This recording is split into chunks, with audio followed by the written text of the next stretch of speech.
तर मग हा कोयता जर का एखाद्या कुठे फाईट बीटमध्ये जर का वापरला गेला तर मग पारा अगदी मरून जाण्याचा चान्सेस असतो. त्याच्यामुळे मंडळी नमस्कार, माझ्याबरोबर अलिबागचे एकदम डेंजर काका आहेत एकदम. काका नमस्कार. काय नाव आपलं? अनिल बाळकुट पाटील. पाटील काका आपल्याबरोबर आहेत. आणि तुम्हाला हे बघा, मी तुम्हाला आता आपल्या कोयत्याचं कंपॅरिझन दाखवतोय.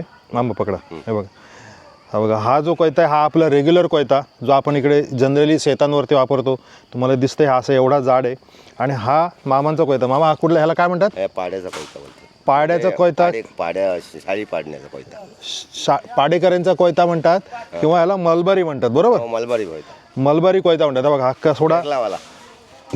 केरळचा. आता बघा ह्याला इकडे, हा इकडे काटकोण्यामध्ये असं इकडे त्याला एक वेगळा प्रकार आहे. आपला कोयता असा नसतो, आपला नॉर्मल असतो. आणि हा एकदम, हा थोडासा जड वाटतो पकडायला, पण हा एकदम हलका वाटतो. बरोबर बरोबर. आणि हा का पाट्याचा वगैरे बनवतात का? जीपच्या पाट्याचा? 407 पाट्याचा. 407च्या पाट्याचा बनवतात.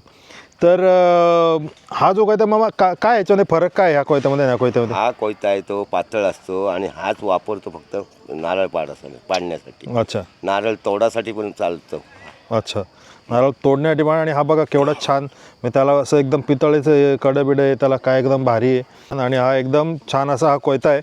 पण तसं बघायला गेलं तर हा जो कोयता आहे हा देताना मला वाटतं लोहार लोक स्वतः, म्हणजे नारळ पाडेकरी असेल त्यांनाच देणार. हो, त्यांनाच हा दिला जातो. कारण की नाहीतर मग हा कोयता जर का एखाद्या कुठे फाईट बीटमध्ये जर का वापरला गेला तर मग पारा अगदी मरून जाण्याचा चान्सेस असतो. त्याच्यामुळे हे कोयते वेगवेगळे असतात.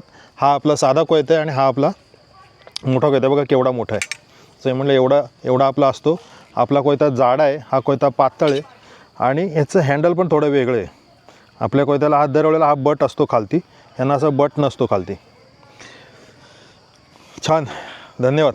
चला, अभिनंदन. कधी गेले अलिबागला तर नक्की आपण मामाला भेटू. मामाना भेटा. आपल्या गावाचं नाव काय अलिबागमध्ये? नागाव. नागावचे. साताड बंदर. नागाव साताड बंदर. धन्यवाद. धन्यवाद.